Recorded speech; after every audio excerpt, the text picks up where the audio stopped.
Hey guys, it's Megan. So, my new year really did not get off to the best start. As much as I wanted 2021 to be better than 2020 was, I kind of keep running into obstacles, and I've been kind of feeling like I've been stuck in sort of a rut, if that makes sense. And that feeling is what inspired today's video.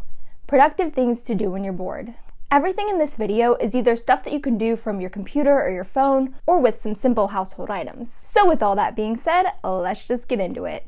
The first idea is something that I'm going to try to start doing regularly this year, and that is to batch content for social media. Batching pretty much means just to make a whole bunch of content all at once. For things like TikTok and Instagram, it's a whole lot easier to just spend one day taking pictures or making little videos and then posting them throughout the week, instead of rushing around and trying to figure out what to post every day. For TikToks, what I've been doing is that I'll edit them, airdrop them to my phone, upload them to TikTok, and save it as a draft.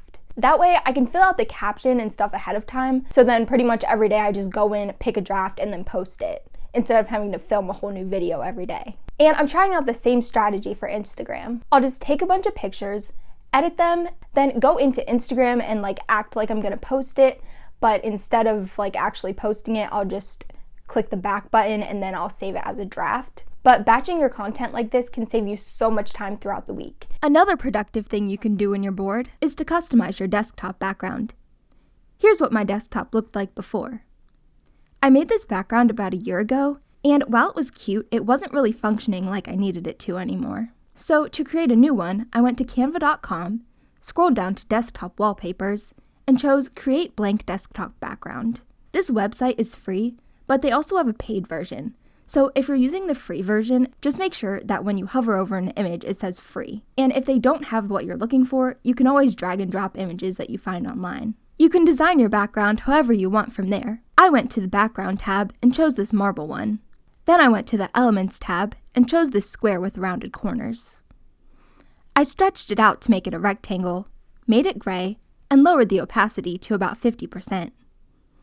I duplicated that twice, then decided to split up the first two sections so that I had 5 sections altogether.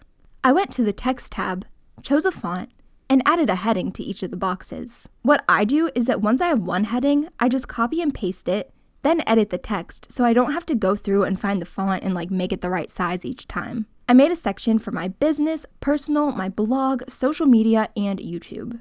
To save it, I just renamed it up at the top, clicked download, and saved it to my desktop. If you're on a Mac, to change your background, go up to the Apple, System Preferences, Desktop and Screensaver, go to the Desktop folder, and choose your new background.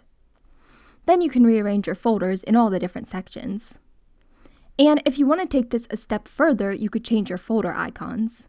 I made my icons in Canva again, but you can use any image that you want.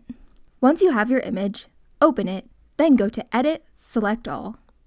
Go to Edit again and click Copy. Control-click on the folder that you want to change, and click Get Info. Click on the folder in the upper left, click Edit, Paste, and you're good to go. Here's what my desktop looked like after changing all the icons. This is one of those things that's kind of unnecessary, but it just looks so much nicer. And if you want to do something similar, I'll link the Canva template in the description. Now, you guys know I couldn't make one of these videos without sneaking in a DIY. I always love making crafts that I can use in my everyday life. I was looking for a way to store these resin hair clips that I've been making, so I decided to make this memo board. All you need is 2 pieces of cardboard that are the same size, fabric, ribbon, a hot glue gun, and scissors. First, glue the pieces of cardboard on top of each other. Next, cut a piece of fabric that's slightly larger than your cardboard and hot glue that on. What I like to do is hot glue 2 opposite edges, then cut off the corners and fold the other 2 edges over. You can arrange the ribbon any way you want. I made mine in a grid pattern so it would go with my bedding. Space your ribbon evenly across the front of the board, then glue the ends to the back. Cut more ribbon going in the opposite direction. I wove my ribbon through what was already on there, then glued those ends to the back as well. And to make it sturdier, I put a dot of hot glue where each of the ribbons met. Hang it on your wall with some command strips, and you're done. I used my memo board to store hair clips and bobby pins, but you could use this to hold pictures, little notes, you could loop bracelets around it. It's really all up to you. Another cool thing that you can do in your board is to organize your life with Notion. If you've never heard of it, Notion is a free digital organization platform that lets you sort your information into databases. And databases are essentially like fancy spreadsheets. There are tons of videos on how to set up your Notion out there. It would take way too long to fully explain it just in this video. Plus, mine isn't exactly done, but here's what I have so far. The main thing that I've been using Notion for is to track my finances. I have expenses up here at the top. I made it so that I can sort them by month or by year. And I made it so that I have what I bought, the amount, what I paid with, the date, and whether it was a personal or a business expense. And when you click on these over here, I have a place to write why I bought it, and I always put in a screenshot of the receipt. I also made an income tracker, which is pretty similar, and a subscription tracker, which was a pre-made template. And what I really like about Notion is that you can use it on desktop and mobile. And they also have a widget feature, so you can link directly to a page. So what I did was I put a widget that links to this page on the shopping page on my phone. So now when I buy something, I can just go in here and enter it.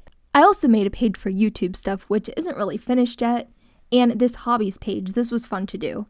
I made a page for 3D printing where I can keep track of what I made. And in the charts, I have a little place where you can put the STL file.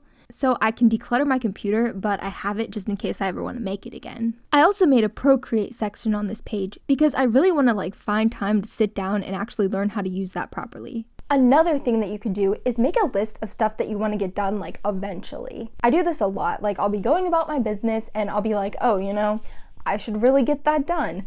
But it doesn't need to be this week or this month, It's not super urgent. So what I've started doing is keeping a list of all those little projects. So whenever I'm bored or have some free time, which honestly does not happen a lot, I can go back to this list and figure out something to do.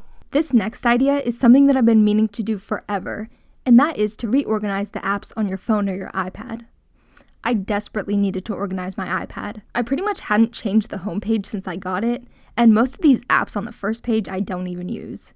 And all the stuff that I do use, you can see that I kind of started to organize it, but gave up about halfway through. Step 1 was to pick a new background. You could just find one on Pinterest. I tried out a couple different ones, but I didn't really find any that I liked. So I made my own in Canva. All I did was Googled iPad screen size and made a canvas with those dimensions. You can use any type of editing software to do this. Here's the background that I made, and here's the lock screen that I made. This is gonna be my motto for this year. I'm super terrible at overworking things and focusing on those little details that really do not matter in the grand scheme of things, which is why I am super bad at being consistent with videos, because I'm always just oh, this could be better, this could be better. Well, yeah, of course, it could always be better, but it's better to just get it done. I don't know if that makes sense, but yeah. And I'll have both of these linked down below if you want to download them.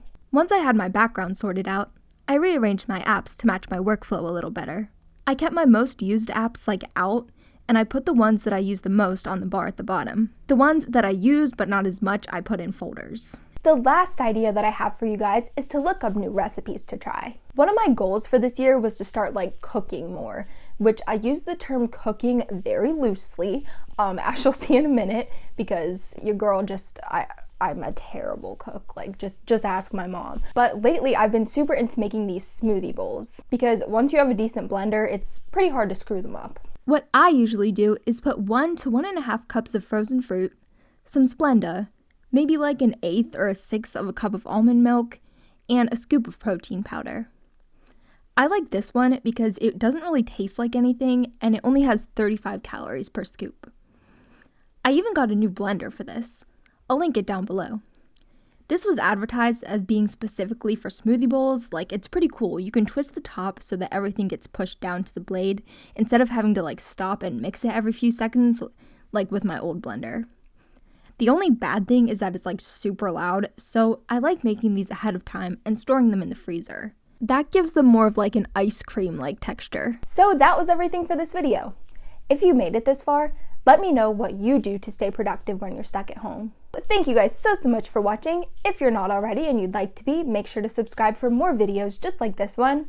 My merch, my website, and all of my social media will be linked down below. I love you guys so much, and I'll see you guys later. Bye!